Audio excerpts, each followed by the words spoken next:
When you watch a fighter walk into this cage, it's easy to focus on what you can see: the confidence, the toughness, the physical preparation.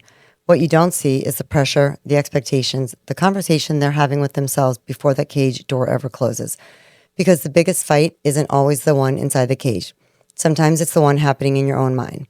And when your performance starts defining who you are, every outcome carries more weight than it should. And your performance can tell you how you performed. It should never tell you who you are. Welcome to Imperfectly Human, the podcast where we get real about mental health, messy growth, and being human one day at a time. I'm your host, Rachel, and together we're navigating life's chaos with honesty, compassion, and a little humor. Let's get into it.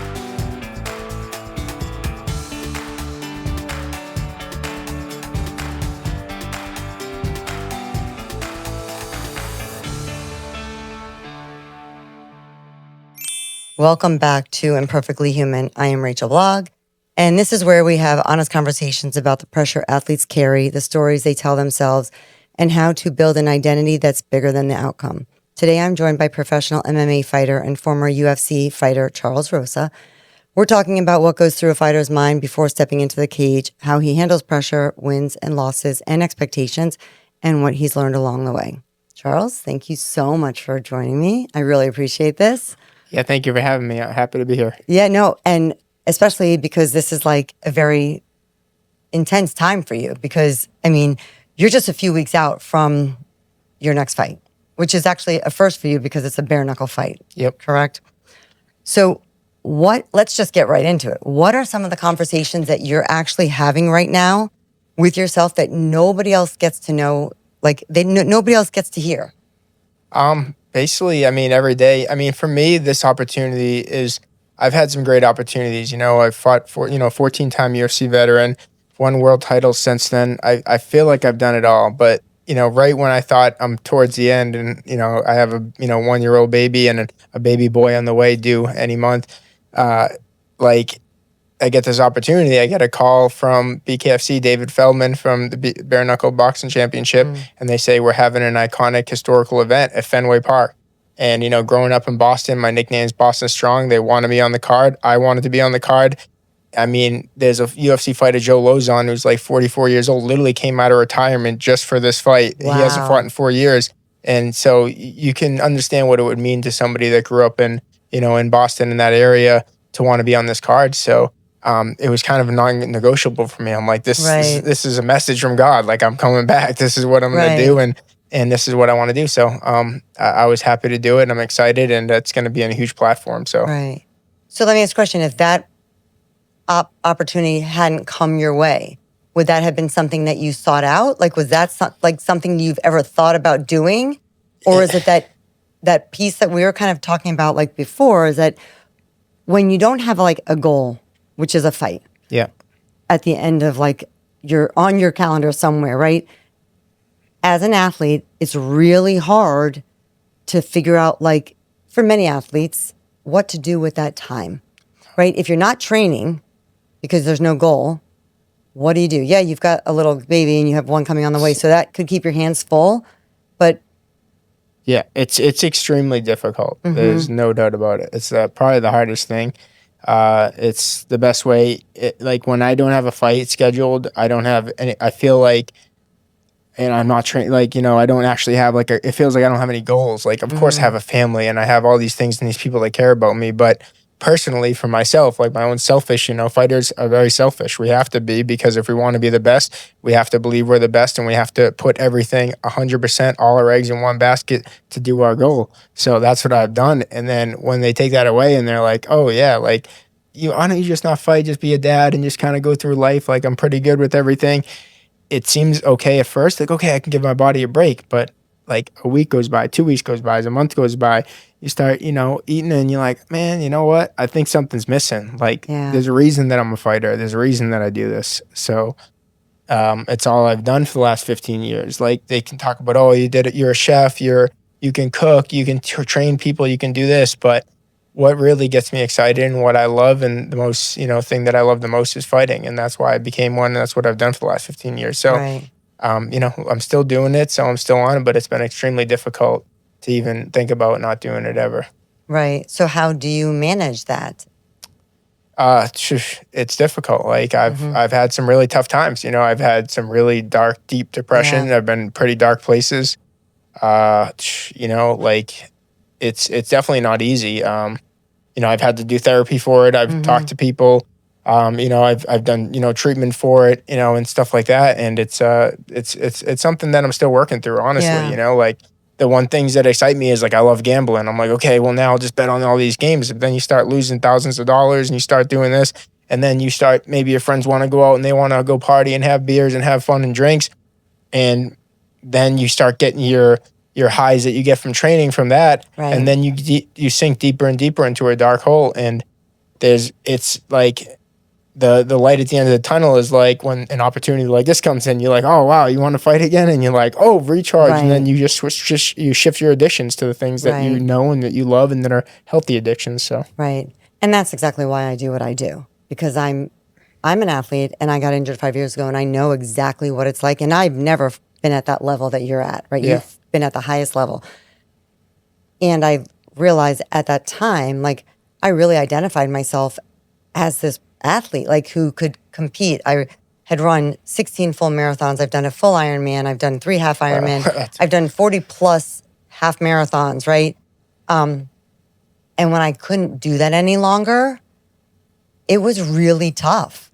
And I have the skills, yeah, but many people don't have the skills, And so I think that what people don't realize is that people think toughness is like never feeling fear, right? Like you're not afraid. You go into that cage and you're like, you're getting the shit beat out of you. You're Yeah. beating the shit out of somebody else, right? And you fought at the highest levels, but it sounds like being mentally tough is probably harder than actually fighting. Oh, 100%. Like the fighting is the easy part. It's the fun part. It's the most enjoyable part. It's the reward at the end. Leading up to the fight. Like I am embracing Well, take me to that. I want to ask you that because that's one of my questions is that walk me through the last like 60 seconds before they open that cage door. What's actually happening in your mind? Like, are you calm? Are you completely terrified? Are you just somewhere in between?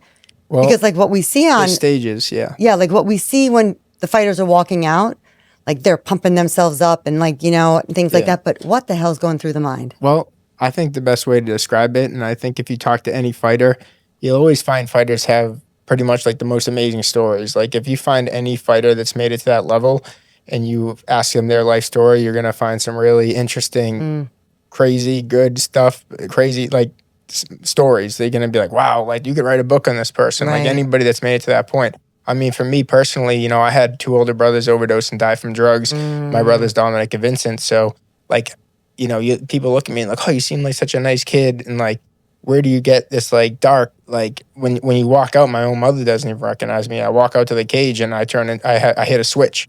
I turn into a monster. I walk out to the cage and I'm looking at the person in the cage like I want to kill that person. Right. And it's all the anger, all the tragedy, all the bad things that happen in my life. I get to release it in that moment in the cage. So if you ask for the 60 seconds or the couple minutes before I walk in the cage, it's not Charles Rosa. You're dealing with somebody else. You're dealing with a switch that has been flipped that, lasts about 20 minutes. And then I go back, like best way I can describe it, I guess, is like the Hulk. He turns into the Hulk and he goes back and he's like a nice guy.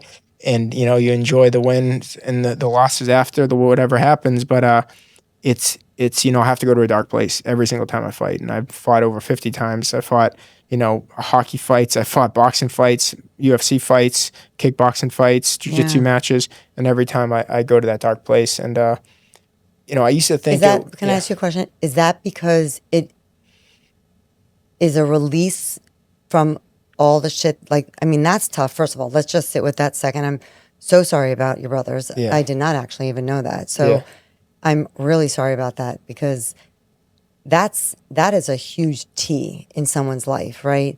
And so, you can be this great fighter, but like there's a soul inside that is sad about that. So is that person that you just described as like walking out onto the, on that stage there, is that the person who's like releasing all the anger, all the sadness, like from the past because you didn't get to work through that Yeah, right? I think I'm still like learning about it and stuff, but Yeah. it's really trauma, it's built up trauma, and 100%. that's my way to release it. Some people have therapy, some people run Ironman marathons, some people just they eat it, some people do drugs, some people drink. Everybody has Right. different ways to deal with it. My way is I tried to pick the healthiest way I could find that I could Yeah. manage it, and that was training. It was going to the gym. I found American Top Team, a gym that I rode my bike past, and I went in, and I walked into that gym, and it saved my life. I was in a really bad spot when I found that gym. I was in a treatment center. I was in basically a halfway house as a kid, and 21 years old, Delray Beach, like all alone, family's up in Boston. I'm here by myself. Don't even have $1 in my pocket, but I had a bicycle and a dream, and I went in that gym, and it's like, That's all you need is that dream. Yeah, it was it. So I love that though for you, because this ultimately has changed your life, right? Oh, And 100%. you also are very honest about that it's still a struggle. Oh yeah, it's every Right. day's a struggle. Every day's a fight. But the way I look at it is like a fight I can win. Every morning I wake up, I do the right thing. I write some goals, things I'm grateful for. Try to talk to some people, from friends. I go work out. That always helps me. But it's definitely difficult. It's definitely a fight every day. So. Right. Which, I mean, at the end of the day, right? Like, I have one question here that basically says, like, I've wanted to know, was there ever a point in your career where you seriously questioned whether or not you were going to continue fighting? Yeah. So another thing about myself is, like I said, I get stories for days about everything. But halfway through my UFC career, I fought 14 UFC fights. So I think my 8th UFC fight, I was supposed to fight my 3rd fight in Boston. I have the record for most all-time wins in the UFC in Boston at the Boston Garden. The record I'm pretty proud of because, my nickname being Boston Strong, I got one more than Conor McGregor. Pretty No cool. way. Yeah, I got 3 wins in Boston, and, hopefully going to make it a 4th, August 29th. You will. But yeah, I was 2 weeks out from the fight. I've never pulled out of a fight in my entire life. And, I have a doctor, good friend of mine, Dr. Howard Gelb. He's an orthopedic surgeon. And I was like, I'm having some neck pain. So he took me and got me in right away. And he's like, oh man, this seems like you're losing some strength in your arms. Let's do an MRI. The MRI gets done really quick within 2 days. Next time I go in his office the 3rd day, he's like, Charles, I'm sorry, I already called the UFC. You're not fighting. I'm like, what are you talking about? I'm like, why would you call them? Like, this is between us. He's like, no, like, you're my friend. Like, you're not fighting. You have a severely bruised spinal cord. So long story short, Wow. they had to do a double neck fusion on my neck. The doctor said it was improbable I would ever fight again. I went to the UFC set me up with Hospital for Special Surgery, the best doctors on the planet Earth. Sat down in a meeting with the best of the best doctors. They sat me down and they said, Charles, it's improbable you ever fight again. And What does that feel like in that moment?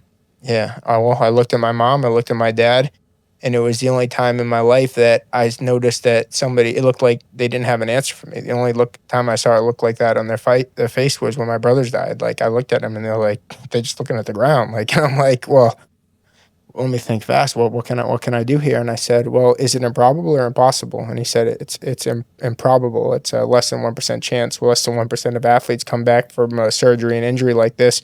And I said, well, doc, I'm a 1%er. I'm going to come back from this and I'm going to continue to fight again. And I'm going to fight again in the UFC. He said, well, Charles, I'll do the best I can. And we'll do the surgery. And I hope you can make a return. But you know the chances. Wow. And And I you did. did. And I came back and I set the record for most all-time wins in Boston with a submission over first round submission at the Boston Garden.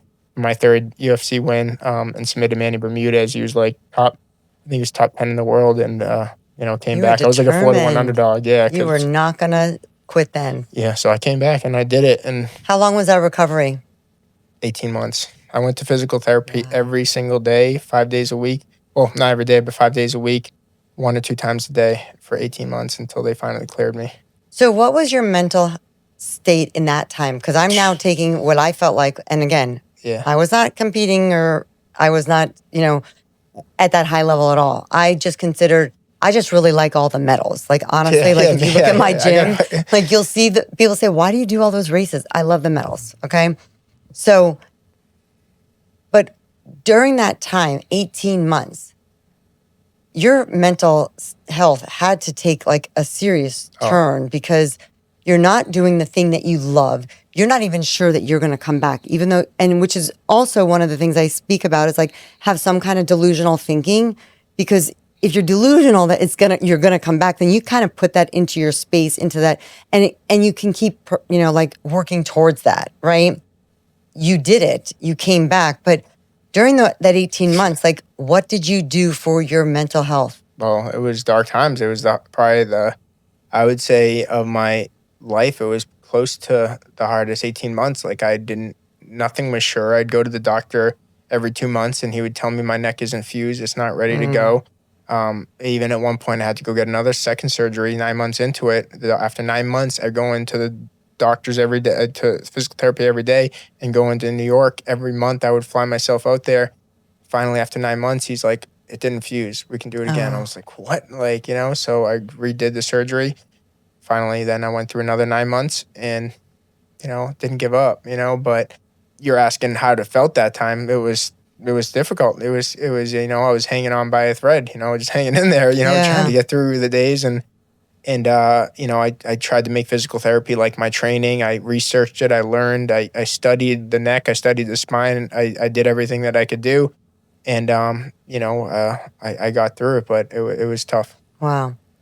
So now, what was that first fight after your surgery, after that 18 months? Because I can imagine, it could go one of two ways, right? You could either go in there, forget the fact that you've just been severely injured and potentially never fight again, or you could back off and be almost timid, and that could cause you to not fight well. Yeah, I'm not gonna lie. Like, that was the first fight ever in my career that I was a little bit scared. Like, no, I wouldn't say scared for my life, because I go in there knowing that my life is on the line. Like, I'm never gonna quit. I'll never tap out. You could have me in any position and you're gonna have to kill me. I'm going into war every time I fight. So I already made up my mind that I'm willing to die when I step in the cage. And not everybody's like that, but for me it is. So wait, you won't even tap out? No, I've never tapped out. Never had in a fight, an MMA fight. So have you? But you've lost. Oh, I've lost. Yeah. Right. So never are been those submitted losses or knocked out? Never. So the losses are the ref calls it? Yeah. No, the loss is a decision. It goes to the judges. So I fought. Yeah. So I've never been knocked out, submitted. And when I fought Bryce Mitchell, he had me in right after my 2 fights after my neck surgery. He had me in a twister, which is basically a cervical spinal lock. And I didn't tap, and he was like, "Man, that Charles Rosa, he's like his country boy. He's a tough son of a bitch. He didn't tap." He's like, "I don't know if they put metal in his neck or what they did, but yeah." But I really came up to me after the fight, his coach and him. He's like, "Hey, how come you didn't tap to that submission? It was so tight. No one has ever not tapped when they got him in the twister. It's called a twister." And I was like, "You would have had to kill me." And he's like, "Oh, well, that's how we understand it." But that's So now that you have a baby, a 1 year. I'll call it a baby because and a one coming. Is your mindset changed? I would like to think not, because I think I morph into that human, but that's something that I'm working through. You know what I mean? And that's why I think I'm more hesitant to take these fights, and I try to look at who I'm fighting, where I'm fighting, and is it the risk versus reward, rather than saying anytime, anywhere. I've always done that. I fought in the toughest guys on the planet my entire career, and I'm still willing to, but it has to make sense. It has to make sense financially. It has to make sense for me. It has to make sense for my career and my body. Right. So you are thinking a little differently. Yeah. I definitely think differently. Okay. So. And I think that's why I waited so long to have a family. I'm, 39 years old, and I had, I always waited so many times I had in the past, that I could have, wanted to maybe start a family or something like that. And I was like, no, this is what my goal is. And then I reached a point when I was 38 years old, and I said, all right, I found someone that I love, and now's the time. I'm willing to make the thing to say, I am getting to that point, and I do want to move forward. I do want to have a family and do other things in life. But it's tough because I'm still at the top of my game. So that's where I'm having a hard time, is I'm still very good, and I still feel like I'm just as good, if not better, than I ever was. Even when I fought in the UFC, I think I'm a better fighter now than when I was fighting in the UFC. So it's very difficult to give up and quit now. And that's where I'm at. Yeah. But I think it goes back to a little bit of that balance, right? Yes. Not saying yes to everything. Yep. And I think that's hard for many athletes, myself included. I mean, there have been races that I knew. I did 2 marathons pretty much 6 weeks apart. That is not healthy for the freaking body, right? But I'm like, I'll just do it. Everyone else is doing it. I'll just do that race. I've just run 26.2. I'll just run another 26.2. Yeah. Right? But it's hard, to balance that, because you said something earlier is that when you're all in your training, like right now, right? You're training probably daily, if Yep, not every day. 2 a day, right? Sometimes. Okay. Trying to balance the family. But Yeah. that's hard because your sleeping is different, your eating is different, your focus is different. So how do you blend the two of those, right? The Charles the fighter and Charles the father and family man. Well, I think it starts by having a great wife and a great partner. So, like, there's a reason I chose my wife, Shannon. You know, like, if I didn't have her to help me and do the things I do, it would be very difficult. Like, take care, like, do all these things. Yeah. And she's very helpful. You know, my mother-in-law is very helpful. My mother's very helpful. My family is all very helpful and supportive. So, I think it takes a community to do this. You know, it's like if I think, oh, it's just me that's going to do everything, it's not possible. If I need to be locked in, focused on fight camp, then that's something that everybody agrees on, or we're a team. Of course, you know, my mother-in-law, my mother, and they're like, when are you going to stop fighting? Why don't you open a gym? And they have all these ideas and these things that I want to do. But, you know, I still feel like I'm at the top of my game, and I still feel like I have some stuff to prove. And, you know, fighting at Fenway Park, it's something, such an iconic event. I feel like it was just a message for me that I'm still not done yet. So it's, but yeah, I mean, I hear the birds chirp, and they want me to settle down and take care of the family and do, you know, the things that, you know, the next part of life. But I'm having trouble getting there for sure. Yeah. You know? I don't know. And that's the part, right? Like that we talk about with athletes, right? When athletes are either forced to get out of their career, whether it be injury, whether it be they didn't make the cut for a team, right? Or they chose to retire for many reasons, right? What that looks like on the other side. And that's the part that many people just think, oh, you're fine. But, right, like, you're not going to be okay that way because there is still part of you that wants to fight. Yeah. It's that adrenaline, right? Well, and it's not about filling it to something different because you can't fill it. It's just about learning how to really separate yourself in that identity. Like, you're not just Charles the fighter. Yeah. Right? And what does that look like? How do you separate those two for yourself? Or do you view fighting as your identity? Yeah, I mean, that's something I'm still working on. Yeah. The hard part for fighters is that when people tell them, like, oh, I've been told my entire career since I was 20 years old, oh, yeah, you can't do that. You can't do that. And that's what makes the greatest athletes the best, is they've been told they can't do something their whole life. So that's how I ended up doing a freaking Ironman. Yeah, I was told you're never going to do a triathlon. You're about to turn 40 years old. You think that you can still do this? And now I said, watch me. Just like when the doctor said you'll never fight again, and all the people said, oh, you're going to be done.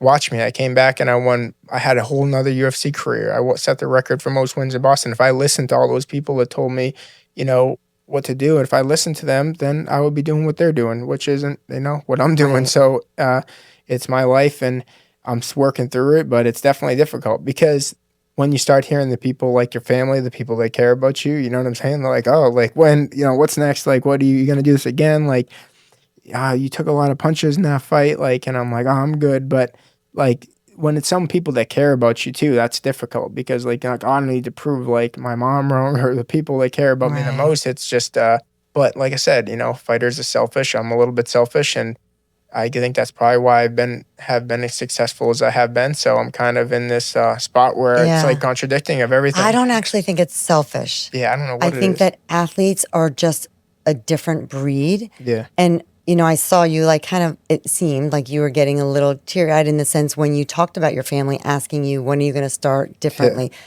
And I'm just going to put myself in like your mom's shoes, maybe even your wife's shoes, like that they care about you, right? Yeah. How many punches, how many hits to the head can you take, right? I know you're prepared to like take it to the end, right? And lose your life about that. Yeah. But these are people that love you. Right. So, and they obviously don't want that. And it's much harder now that I have a little baby girl. Like, you know what I'm saying? Yeah. Like I'm playing like whether in the pool or at a water park, and I'm just like, oh shit, like I hope I can always do this, you know, and I will be able to, but it's I'm still working through it. I don't know. Well, I just think that it's important, Charles, that you just be mindful that you're more than this fighting. Yeah, you're so much more than the sport. Yeah. You're a great fighter. But you're more than the sport, right? And and there will be a loss, right? I mean, I haven't been back on my bike in 5 years, right? I still have residual pain. Like I was at the gym this morning with my trainer, and yesterday and there are certain exercises that I know I just cannot do. And so, you know, I'm not running. I don't run like I mean, if I run once every 2 weeks, maybe 3 miles, that's a lot, because anything more than that causes a ton of pain in my neck and back and arm. Right. And so that runner's high, I don't get anymore. I've just found different ways to like put my energy someplace. And the biggest thing that has helped me, and I was gonna ask you what you think the solution is, because like it's gratitude. If you have it, tell me. I'm going to tell you what it is. It's gratitude. And it's because I think, and you're in a very interesting spot, because you're not an athlete who's still coming up. Like you are up, but you're still, now you're thinking of like the other end of it. So you're kind of like at the peak, right? So you're not at the beginning part where you're just like, it's all new. And then you're not at the end where you've accepted that this is part, right? When you have those thoughts of like, oh my God, I'm not going to be able to do this forever. I want you to really just practice coming right back to the moment. Being present. Being present. Literally look down at your freaking feet and be like, this is where you are right now. You are still fighting, right? Because in a year or two, God willing, who knows what it will be, you'll know when that time is for you, right? But I wake up every day, and when I hear that space in my voice that says, oh, you can't go for a run, like you can't ever do that anymore. No, but like, what can you be grateful for? The gift that I'm able to give myself is that I can lift weights. I can get on the treadmill. I can walk. I can do the Peloton. Right? So focus on the things you can do, right? Not the things that you think will never happen or that you can't do. That's one thing I started doing too, is every morning now I wake up and I have 3 goals, 3 things I'm grateful for. I have like a quote I'll put in a book, and I do like a little journal thing that I do. And it definitely helps, you know. I stay grateful. Like, you know, I'm always grateful for my family, my baby, healthy family, my health. Like, you know, like there's so many things that, you know, I have a cousin Skylar that can't walk. You know what I mean? So I see him and he's not doing well, and it just makes me be grateful that I can even walk. You know, so I think of things like that, and it does. Gratitude is definitely one of the biggest solutions for me, and it helps the most. So I'm definitely, you know, grateful.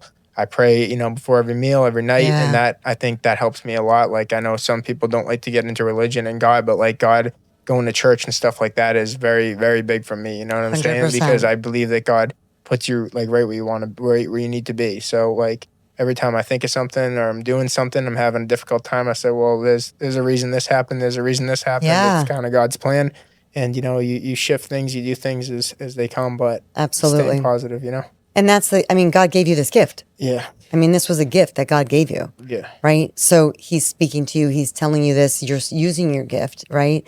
And it's so important to just remember that you are more than your sport, you know? And I think it's important, not to make this like any kind of therapy or coaching session, but I could use all the therapy I can get. I do think that it's really important that you allow yourself to feel your feelings. Right? And it's hard. It's so hard, especially because, you know, it's interesting because, again, I'm not at the level at all, but I'm a competitor. Like, you want to win. Do whatever you do. It's interesting. I've never considered like I need to be on the podium, but it's always been like I wanted to do like the best for me, right? Of course, And what's funny is that my first 9 marathons, because I always had a goal. My first marathon is I'm going to qualify for Boston. It was my first marathon. I'd never run a marathon. Why would I even think that should be a goal of mine, right? But I realized that when I focused on that outcome, I completely sabotaged it. And it was my 10th marathon that I did not think about that at all. I went in there knowing, actually I went in there for at Expo, I was only registered for the half marathon. But I'm like, I looked at the weather. We're in South Florida. Miami happened to have good weather that day. It wasn't pouring and it wasn't going to be 100 degrees. I'm like, you know, I'm going to actually increase it to the full. And it was the first marathon that I literally took mile to mile. I did not overcompensate and I did not try to undercompensate by any means. So if I ran 10 seconds faster than I thought I should, I didn't try to slow down. You just enjoyed it. I just accepted that was the mile. If I ran 10 seconds slower or I just accepted it. And that was the 10th marathon I qualified for Boston. Oh, wow. Yeah. So you just enjoyed it and worked Correct. through it. I wasn't focused on the outcome. And I think that's the biggest piece that because we've identified I'm a fighter. I have to win. Well, that's what I've noticed now is being outside the UFC was so much pressure for me. Like any fight, they could cut you. And I won. I have the record, I think, for most wins and losses consecutive. Like, it was like 10 in a row. I win, lose, win, lose, win, lose. But I always kept my contract because most of my losses were like fight of the night or they were like crazy fights. Okay. But sometimes the UFC will cut you off of one loss. So like, luckily my losses were amazing, crazy fights, like, or fight of the night. So I still kept it, but it definitely is a lot of pressure. But now I notice that when I fight, I try to enjoy it. I try to enjoy the moment. I love that. I soak it up. And like, I always tell my fighters, my young fighters, my little brother, Lucas Rosa, is like the top unsigned fighter. He's about to get signed by the UFC. He's 10 years younger than me. Top prospect in the world right now, Lucas Rosa.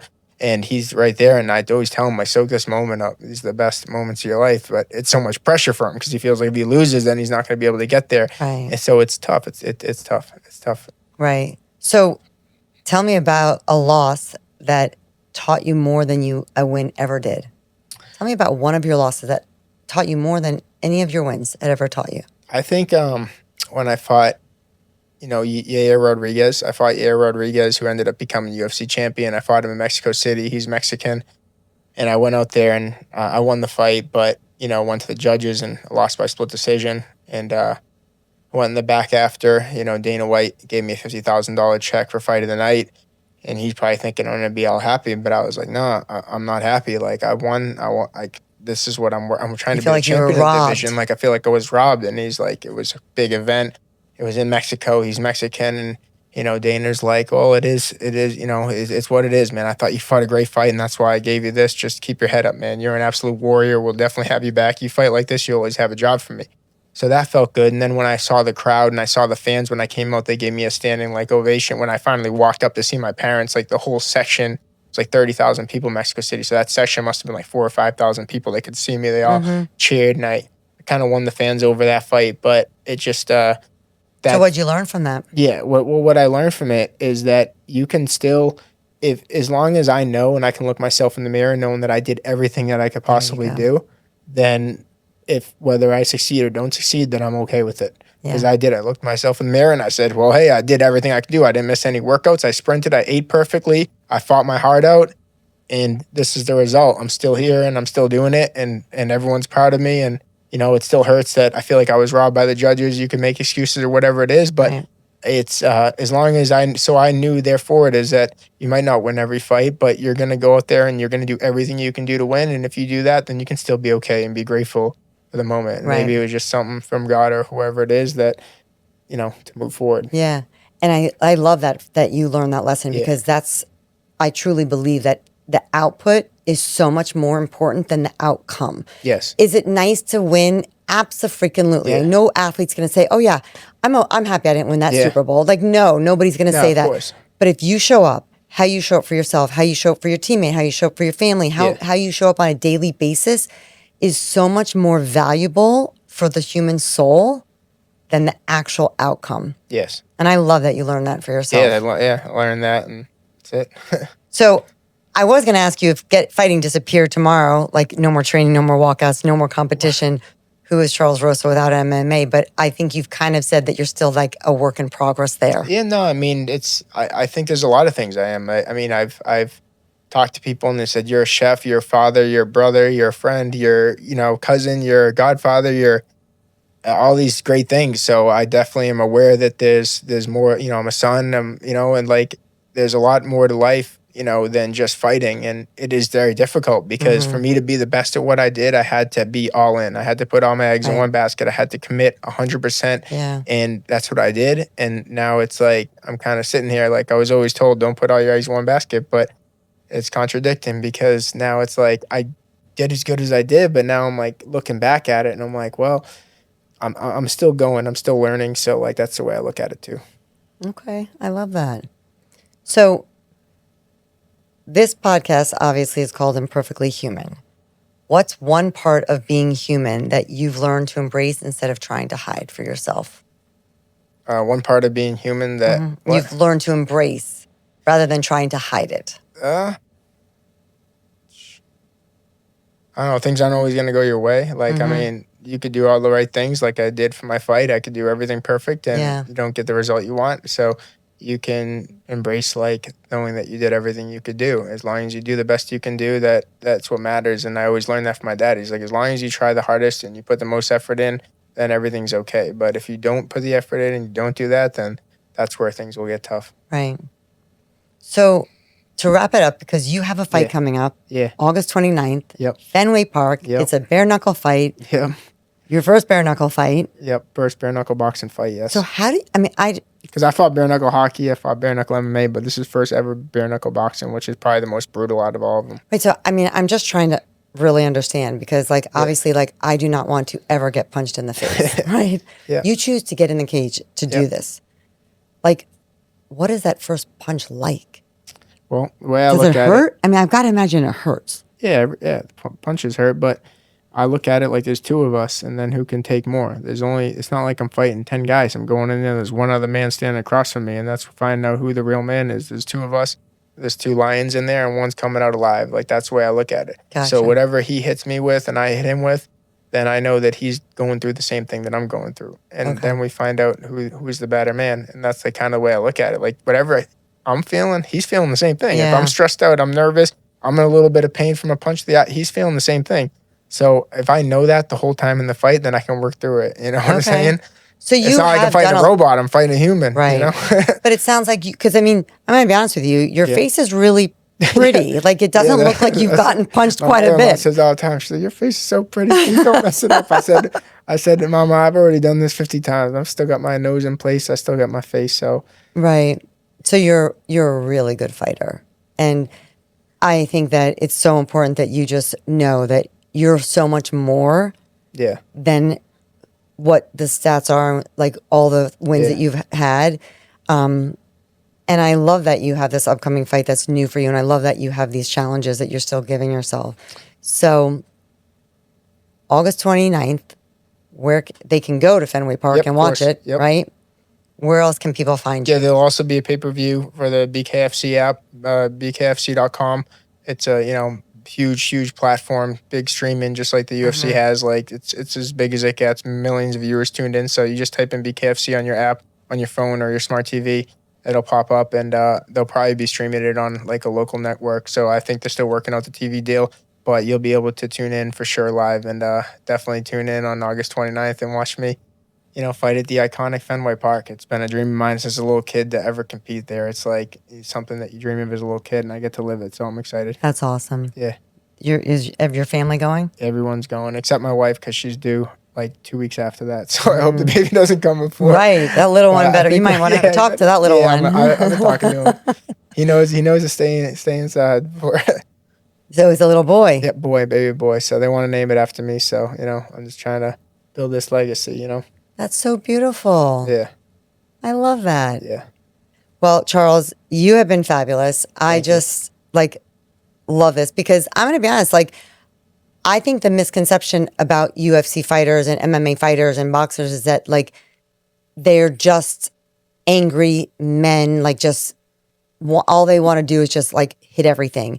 And they don't really have a lot going on and they're not very intelligent, but you are articulate. You are very intelligent. You could say, and I think that you're a great representation of don't judge a book by its cover. Yeah. Right. That's what everyone says. They're like, oh yeah, that's you seem like such a nice guy. You do that? And I'm like, yeah, it's.